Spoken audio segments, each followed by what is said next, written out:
Hello YouTube. So today we're going to work on a Christopher's transmission.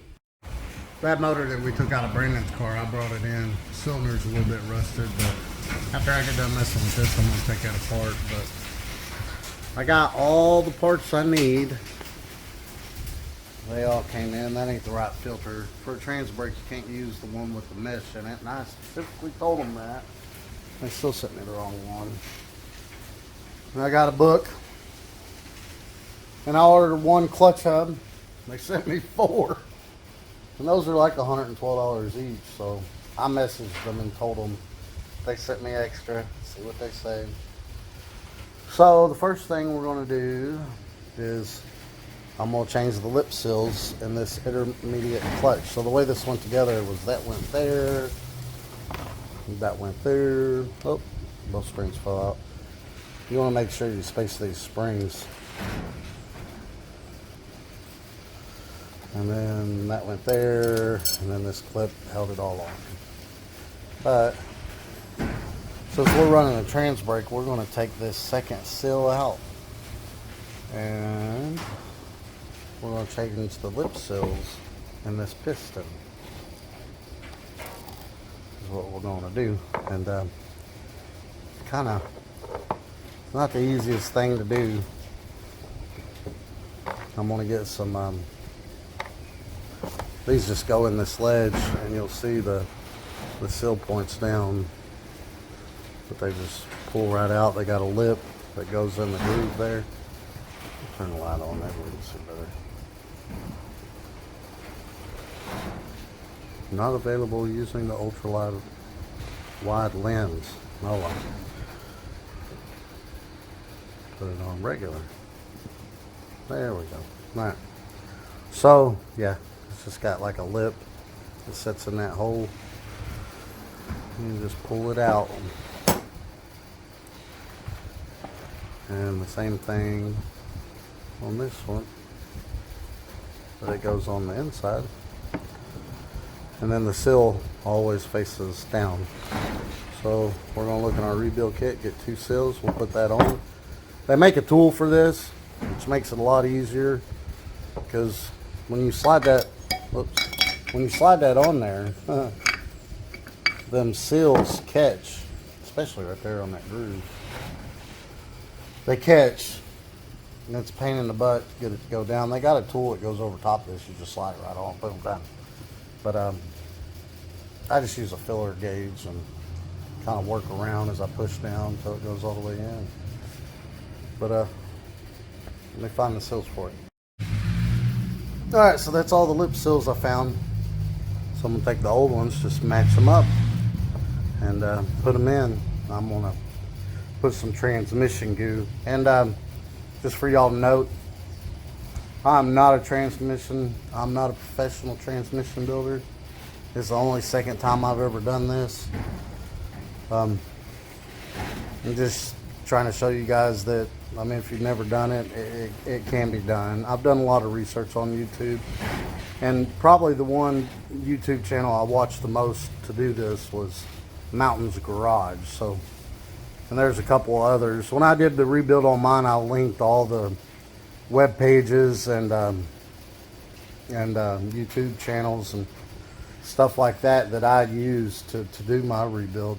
So if y'all want to go back to when I rebuilt my Turbo 400, y'all see all those in there. But yeah, I'm just matching these up by the way these look. So these are the only 3 that'll fit.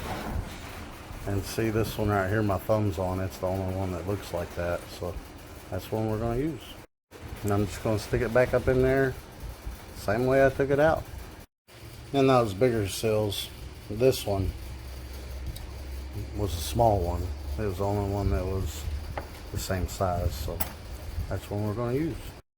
And again, just put it in the groove. The lip faces down. It'll face down inside there. And voila, just like that. They're both on. Oh, also, on this gear set, I took the gear set apart. Keep in mind you got a roller bearing here. The output shaft goes right here. I took the output shaft to get it cut down because it's a bolt-on yoke, and we're going to use a slip yoke on it. When you do that, you got to get it ground down. So I took it to a machine shop and on mine I just took an angle grinder to it, but it didn't look that good. So this time I took it to a machine shop and let them lathe it. But there's a bearing here, and it goes on just like that. The big part. There's a bearing inside there, and then there's another sleeve, but it goes on like that. And then this one, see the small part's facing up and the big part's down, and there's a bearing inside of there. Don't lose those. Now, and then you got that snap ring which holds the output shaft on here. But I took these apart and I inspected all the roll. I didn't take this out, but I did inspect all the rollers to make sure they're rolling good. These bushings, I'm not going to replace them unless I have to. These look good. I inspected the bushings. Now on these gears down here, inspect the gears. Usually when you're not getting enough oil back here, fluid, whatever, these will get hot. These pins that hold them gears in, get hot and they'll be discolored. But yeah, that all looks good. Check it out, top and bottom, that all looks good. You got your silencer ring here. You got your little bushing washer here. Same thing, inspect all your gears. That goes on there. Then you got your silencer ring, that comes off. And then this goes on top of here. You gotta line it all up and push it down. And then, make sure you don't forget your bushings. This one's got a bushing up inside there. And it's also got a little bearing here also. A little sleeve. And take it all the way out there. But anyway, not going to. Just going to leave it there. Looks good. If it looks good. If it ain't broke, don't fix it. My motto. Alright, let's lube this up. Stick it down in there. Yeah, and then anyway, this goes down in here. And there's a certain way these goes in. Let me see. See that when you got that down in there, it should turn this way, but lock this way, just like that. But we'll go over how we'll put that back together when we put it back together. I'm just changing all the seals, and we'll probably put the clutches in too. And all right, lubed everything up. One seal's going to go here, one seal's going to go there.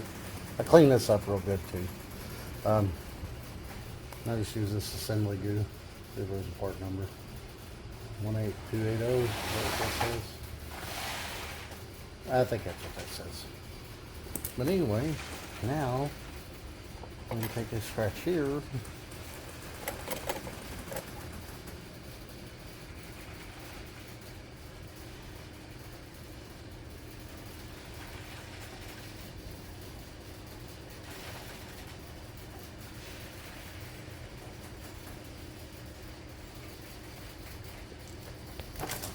We can take that tear and stick it down in there. I was messing around trying to put those seals on and look through the camera at the same time, and I put them on upside down. But yeah, so I had to flip them over. The lip goes down, and that goes in there like that. Alright, so now try to snake that on there best as we can. And I'm going to take this filler gauge, I'm going to take like one of these 10,000s. And I'm going to slowly push down on that.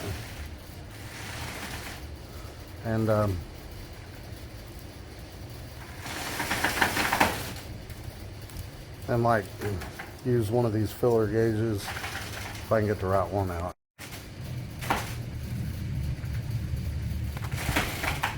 Alright, so I'm just going to use this filler gauge. I'm going to lightly push down on this and use this filler gauge and go around the edges and just slowly work it down. I'd show y'all as I do it, but this takes time and patience, and I can't do it holding the phone. And the wind's blowing like crazy. It's blowing the carport garage door all over the place. I might have to re-support that a little bit before it breaks my door. And there we go. It went all the way in. So I just used the 10,000ths, and when it went crooked on me, so I used a 5,000ths where it went crooked. It was tighter on this side. So I got the outside started first and then kind of spun it and pushed it down. And then I worked my way around the inside and then I spun it and pushed it down. And that wind is crazy. And then you just spin it until it seats in place. And it'll seat in place in these little holes, see? That's it. All the way down. Now, this goes, see these? They go in the holes, like that right there. And then you space these springs out evenly. It doesn't matter which hole, as long as they're spaced out evenly. Put one, skip a hole, put one, skip a hole, put one. So they're all evenly spaced out. Look at that wind. It's crazy. It's blowing the leaves everywhere. It's crazy. Alright, now we got this retaining piece. I'm going to wipe this off. But we got that retaining place. It's going to go right there. Then we're going to push that down and we're going to put this clip on. Right there. That's going to do it for that one. Now voila. I just pushed this down with my hand. These springs right here and this one, they're not that strong. So I just pushed that down, put the clip on, line the clip up, and put the clip on all at one time. The retaining clip. And that's it. That one's done. Let's set that back over there. And then we'll start on the direct drum. Now on this one right here, I ordered a new drum. And the reason I did that is because that one is an 8-element sprag inside here. It's kind of like these. I'm not going to take it apart. I've already taken it apart and looked at it. It's kind of like this. It's got these rollers in here. And that one's only got 8 of them. And to hold it, it's got the notches like this one does. So there's like 8 notches in there or something like that. But now on this one, this drum is completely smooth. And it's got a 34-element sprag. And they've already put this together. It should turn, you got it upside down, it should turn clockwise and lock counterclockwise. But so just like this one. Turns, locks. Turns, locks. But now, I bought a spiral lock for this one. I thought it was just going to come with the hub and the spray, but it come with the gear, the spray, it come with everything. It even got a spiral lock on it, so I bought a spiral lock for no reason. You want to use that spiral lock on these because I guess it pops out. And the 34-element sprag, it's a lot stronger, and this is an area, I guess, where it's under a lot of pressure. Now, on this one right here, we're going to have to drill a hole. So, for the trans brake, before we even start on that. And for the directions, I took a 1/16 inch drill bit and drilled that hole. I didn't get it exactly at a 45-degree angle. I was probably more at a 40, but it's just like it shows in the directions here, like that. One of the things you have to do for a trans brake, if you're running a trans brake, and it come out right there, which is where it come out on mine when I did my rebuild. So that's all good. Now we can set that aside, and then we're going to have to take this one and take it apart because we need the insides out of it. Now, take this apart. First thing I'm going to do is I'm going to measure the clearances on the clutch pack just so I know where it was at. Even though here it does say clutch pack clearance 50 to 70, and I haven't got the trans brake yet. This is just the instructions for my trans brake, but I bought the same one for Christopher's car. But there's going to be some stronger springs that go in here, and we're going to have to use a tool to get these out, because these springs, they're a little bit stronger. A little bit, I say that. They're a lot stronger than the ones that were in here. But yeah, let's go ahead and we're going to take the snap ring out. Well, I'm going to measure the clearance first, and then we'll take it apart. Okay, so I lied. I'm going to go ahead and take this apart first. Just a snap ring in here, just like we was doing in the case. Pull that snap ring out, and then just wiggle it out. And the reason why is because I can't get my filler gauge down inside there. You want to measure the clutch pack clearance, like in between, below this and above the top clutch pack. But with this in there, I can't get that in there. If you got those angled filler gauges, that'd work. But you take that snap ring off, and then you can, I'm just gonna flip it over, and all the clutches and stills will come out. Ta-da. And then, just so I know, that's the top. And I'm gonna set that over there just like that, just because I know how they went all back in, because I'm gonna put them back in the same way they came out. All right, now, so this is one of the metal pistons. It's got this spacer in here. This helps set your clutch back clearance. You can get these in different sizes, but that pops right out. Now, to get that out, we're going to use that tool to push this down, then take the snap ring off. There's the snap ring right there. So we got to push these springs down, and these springs, they ain't too bad.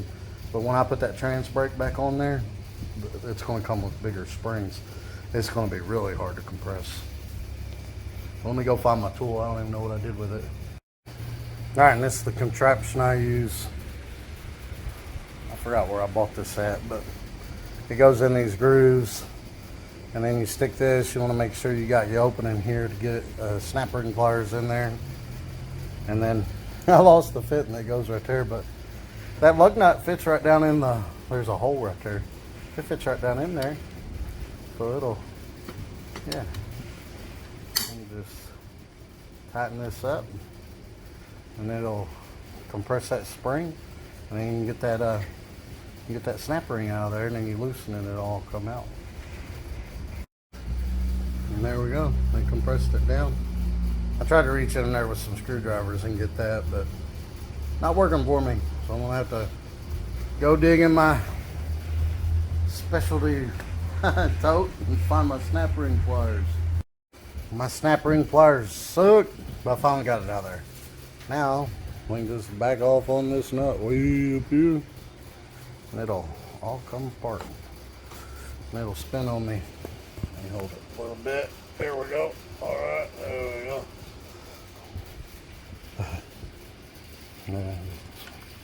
There we go. Yeah. And then sometimes this will go crooked and it'll get caught in that lip, which it's done. Hopefully it'll come off there. You might want to wear safety glasses when you do this, because I've had these things. Last time I did this, I had them come shooting out of there. Oh, there it is. I come off the lip. Good deal. All right. Screw it all the way. Ta-da!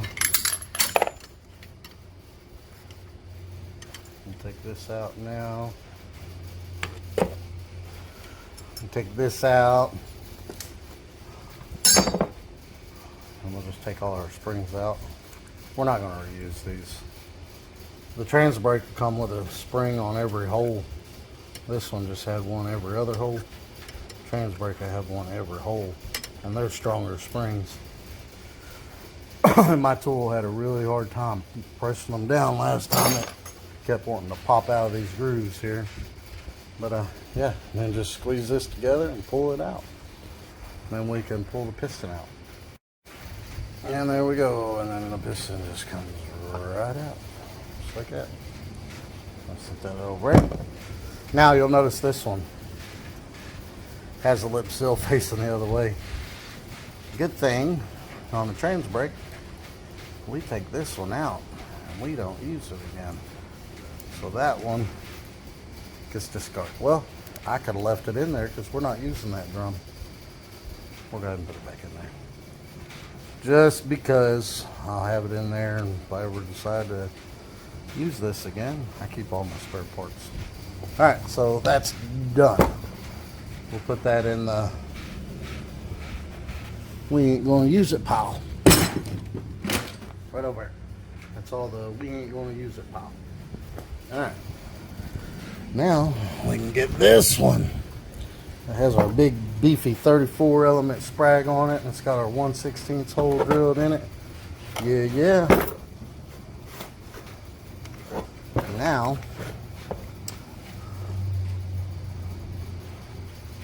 I'm just going to take the seals off this, and I'm going to stick it back down in there. And I'm going to stick it back down in there. I'm going to stick the retaining clip in there, and then just check what the clutch clearance was on this one and on that one with those clutches and steels, just to get an idea. So I changed my mind. I'm not going to check that.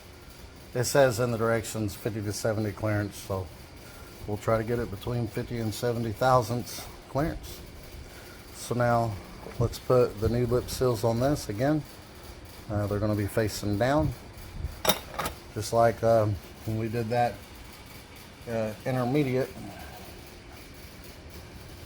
We're going to lube up the area. This ring's going to go here. We're not going to use this one. I don't even think we're going to use that one on the Ford either. But you do have to use both of them in the piston. This one and the one that goes in the middle. I already took them out. They're right there. That one uses a real small one. So apparently those two medium-sized ones, those are the ones that went in the Direct and the Ford. The Direct and the Ford, they're the same size in here. That one's a little different size. But this one and that one, it's the same size. Down, it uses the same clutches and steels. You can mix and match. But anyway, let me find the small seals that go in here. All right, there we go. Just the same way we did the other one. Stick them in the groove. The lip seal goes down. It's going to go in that way, so the lip seal's facing down. And then we'll just set her in there. Nice and easy. You can spin and twist until you get it about close. And then again, with the filler gauge, I use a 10 thousandths. I just kind of poke all the way around, keeping light pressure on this, and then when it starts to go down, now poke, nice and easy. You don't want to put a hole in your seal.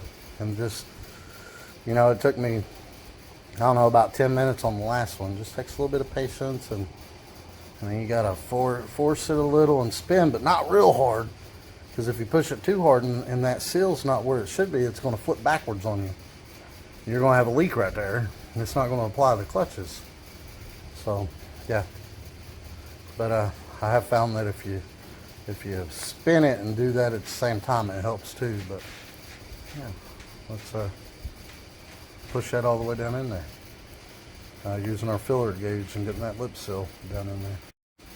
So actually on this one, the outside was the harder part, and it did get like crooked on me, and I switched to a 4 thousandths.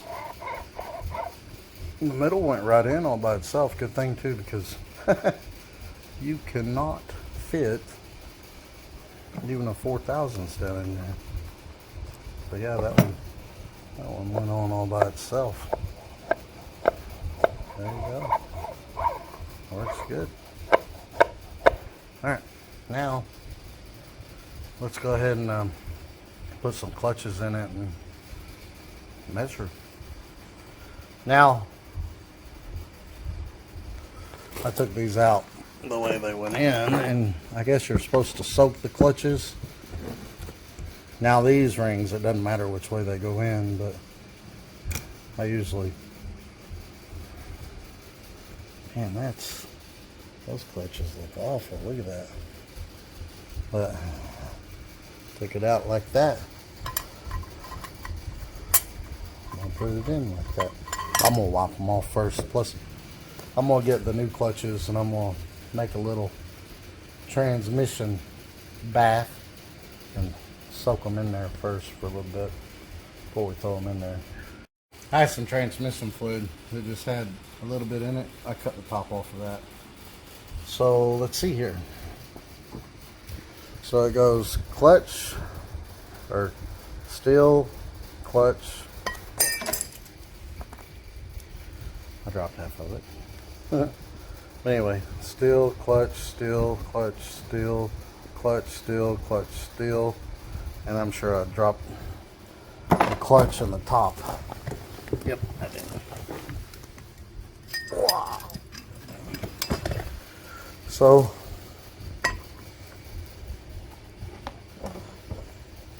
I don't like that. That's a different clutch. That bottom one is.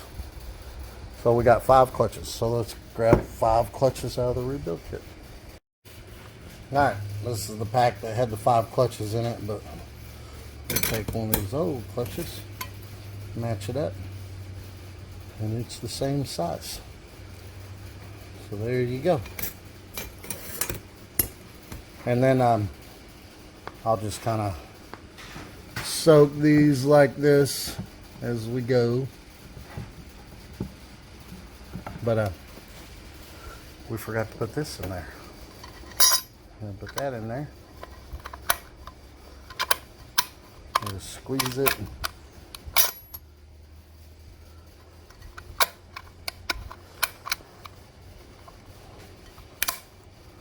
Yeah, it should lock in place. Okay, okay. And then this steel, then a clutch, then a steel, then a clutch, then a steel, for a total of 5. And I'm gonna wipe these off as I go. See, you can see where the band was pushing on that one. That's the, I'm gonna call it a band. And like these openings, I'm gonna stagger those. Like I'll put this one, this opening this way, and then, well, I don't guess it really matters. But yeah, I'm gonna wipe those off as I go. Alright, I got to the second steel, and that one don't look good. So, luckily, I had some steels left over from my transmission rebuild because I ordered steels and clutches. But now, here's a wavy. You can see it's wavy. Those usually go on the bottom, but I didn't use the wavy in mine, which it does go in gear kind of hard, and I think that's why that wavy plate's there, to kind of give it a spring instead of in gear, kind of springs it. That's just my guess. So I'm gonna measure the thickness of this one and find one of mine that's the same thickness and replace this one, and I'll replace all of them in there that look like that. There we go. Steel, clutch, steel, clutch, steel, clutch, steel, clutch. And steel, clutch, steel, clutch, steel.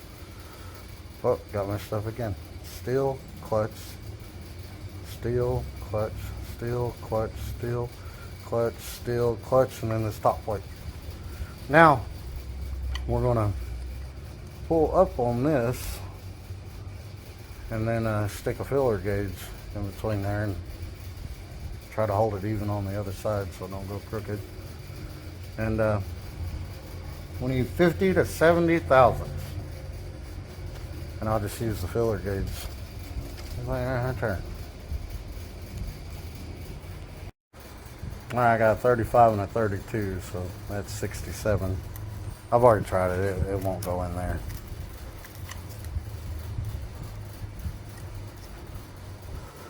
Oh, got the camera off of it, don't it? Alright, let's try a 50, see if it'll go in there. Well, I barely could get a 35 thousandths in there, but that's fine because all these are the thicker plates. I got some thinner plates, so we're going to take some of these thicker plates out and put the thinner plates in. and we'll just mix and match until we get 50 to 70 thousandths. All right, so I could get the 35 in there, but I couldn't get much bigger or nothing there. I bent my filler gauge just because it's too hard, man. It's too hard to get them straight in there. The bent ones work perfect for this, but I don't have any of those. I was at Harbor Freight the other day. I should have got some. But anyway, there's 50 right there. It's kind of snug. Let's try 60. Did I call that 60 or 50 last time? That's 60, and it is a little snug. And then let's see if we can't stick this 10 in there on top of it.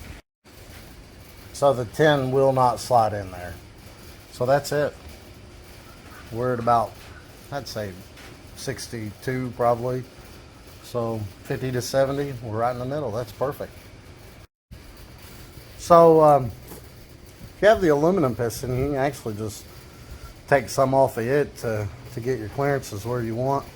But they make different thickness clutches, and they make different thickness of steels to help you get the clearances that you want. But we're just gonna throw that back on top of there like that. We're just gonna set that right there. That's done until we get our trans brake, because the trans brake is gonna come with some real strong springs to put in here. Now we'll have to take all the clutches and everything back out to get our tool back in there, but for now we're just going to leave that just like it is. That way we don't lose nothing. Now we can work on the Ford. We're going to do the same thing on it. We're going to do the exact same thing. We're going to place the seals. I'm going to leave the seal in the middle. I'm going to leave it out, and we're going to replace this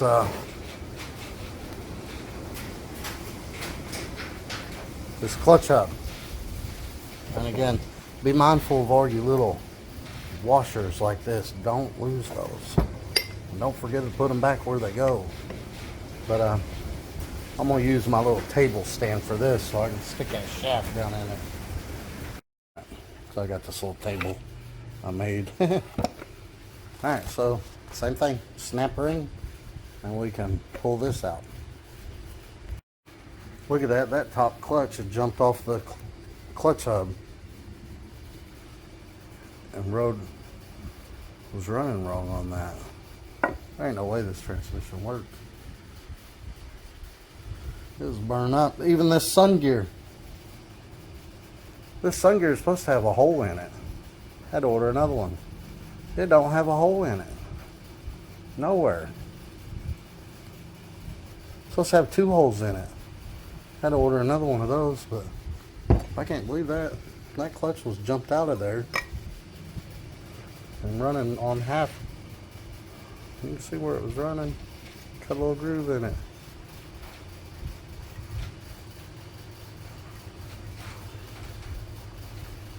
Ain't much of a groove, but you can see it. But anyway, alright, this should pull right out. Oh, it's going to bring the clutches with it.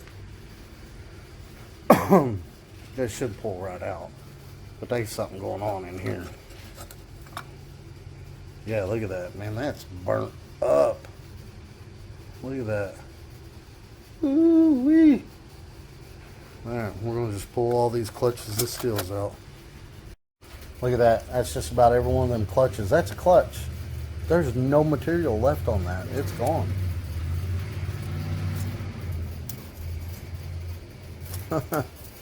It is eat this one up.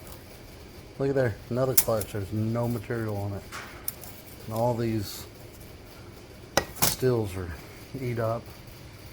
But I got a bunch of extra steels. That's why I like to save my parts. There's one more steel in here. We'll take that steel out, and then we're going to put the tool on here and take this off. Look at that steel. It's black. Man, it got hot in there. It got hot in there. Take this chainer out. Alright. ready for the tool. Now this one's got a bunch of springs on it. Mine didn't have that many springs on the direct or the Ford. Well, I had to get a pair of pliers to pull that out. I had to pull here with some pliers and pull here and pull here. Clear.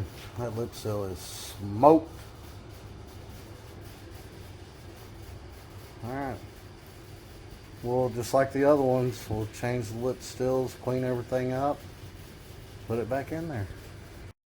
There's a bunch of clutch material caked up in there. Also, something I forgot to mention, make sure your grooves are clean before sticking your next lip seal up in there.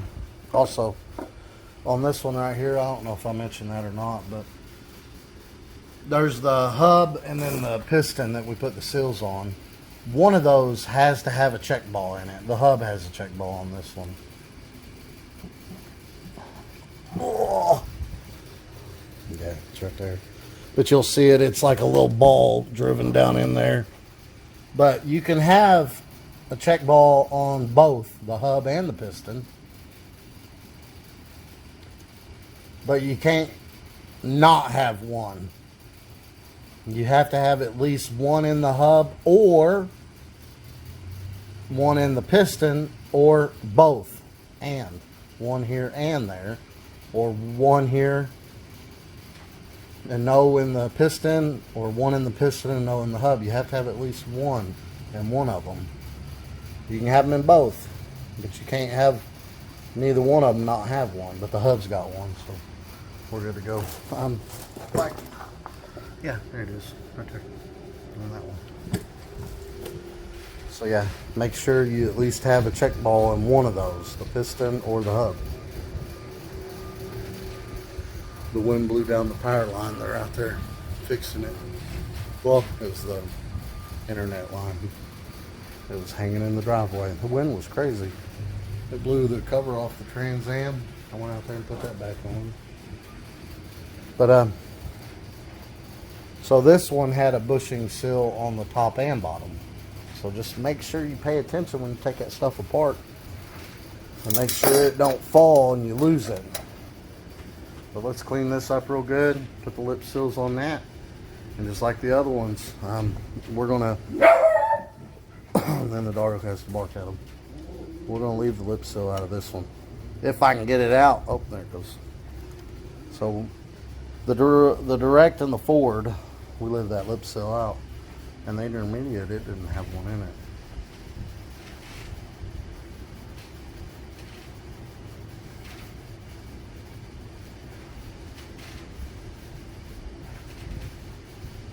Yeah, and that was the one. This one was for the Ford and the direct, and then these two are going to be for the one we're doing right now. Those were for inside the hub. We're not going to use those. Apparently, it applies better pressure if you leave those out on the direct and Ford, and then the intermediate don't have one. Well, I was worried that was going to be hard to get out of there, but it wiped right out. Alright, good deal. Alright, so that's in, just like the other one. Same thing. I found that 5,000 seems to work the best, but you just go around the outer edge. Kind of wiggle it as you put it on to make this seal go in place. But should hear some air when you go up and down on it. But yeah, same. And then this piston don't have a check ball in it, but the drum has a check ball in it. Okay, you can see it better from the other side, but anyway. All right, we're gonna clean this off and snap this down in there. All right, we got that piece snapped down in there. Now we can start putting our clutches and steels in. But now all these are smoked. But steel, clutch, steel, clutch, steel, clutch, steel, clutch, and then the top piece. So how many clutches did we have?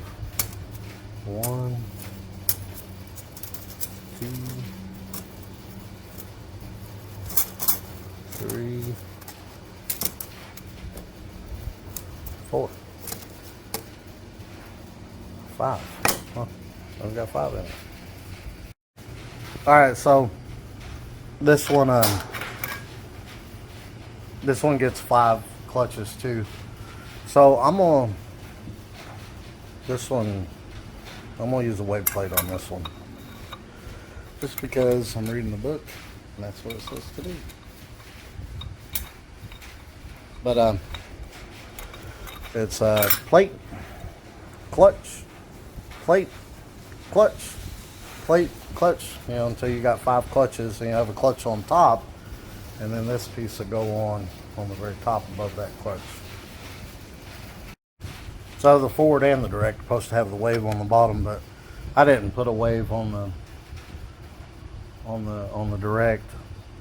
I didn't put any waves in mine at all, but we're going to try this first just to see if we don't get the thicknesses where we want them with that wave plate. Then we'll just take it out. You don't have to have it in there.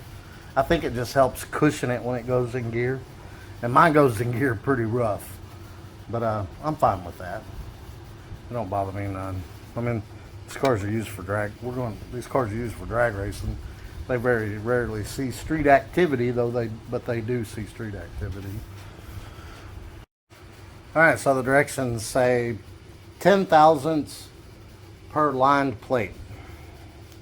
So there's 5 plates in there, so we should be at around 50 thousandths. And this one's going to be really fun. But we just set this back down on there, put the snap ring on, and we'll do some measuring. Well, I didn't even need to use a filler gauge on that one. It's too tight. The clutches won't even move. Like this one, and you can move the clutches, see? I can't even move the clutches. It's way too tight. So I'm gonna have to try to find my thinnest. Try to find my thinnest plates and see if we can't get that thinner. Well, unfortunately, all the plates I have left are 90 thousandths. I got some clutches, but believe it or not, those are new. See, writing still on them. Believe it or not, these waffle clutches are thinner than those right there. So might have to go order some thinner plates. So we're just staying still. But once we get the clearance right on that, we can go ahead and put the aftermarket hub in, or clutch hub. Look at that. I ordered one of those. They were like $112 each. They sent me 4 of them. But yeah, I think I mentioned that earlier. I'll send those back. I'm gonna find the one that fits the best. The one I ordered from Summit, I forgot what brand it was, for my transmission. It would only go on one way, and it's supposed to go on like 4 different ways. But oh well. Let's go inside and call it a day and order some direct forward plates. They're the same thing. The direct and the forward use the same everything. The intermediate is bigger. It's got bigger clutches. It's got bigger. It uses less clutches. That one usually uses 3. Yeah, 3. And then these use the direct and the forward. They use 5 usually. Now some people will they'll get the aluminum piston and grind it down, or get thinner plates or whatever, and some people will put more clutches in that one, but that's fine. But yeah, that's gonna do it for this video. Part 1 of transmission rebuild. The next part, we'll finish up that, and then we're going to take the pump apart and inspect some things in there, make sure everything's good in there. change the seals in it, etc. This thing had a bunch of mud and stuff that went through it. That's why I took the case to get a hot tank to make sure it's all out. And I'm blowing air through everything, especially that thing right there, because the front of it, the input shaft, it was full of mud. But I put some PV blaster down in there and sprayed it all out, and airflow's good through it now, so it should be good. But y'all see me doing anything I shouldn't be doing or have any input, I welcome it. I'm not one of those people. I'm not one of those people who get mad if you say, "Hey, you should have done this, do that." I'm one of those people. I take constructive criticism. I take it, I soak it in, and I learn from it. But y'all like and subscribe and have a great day.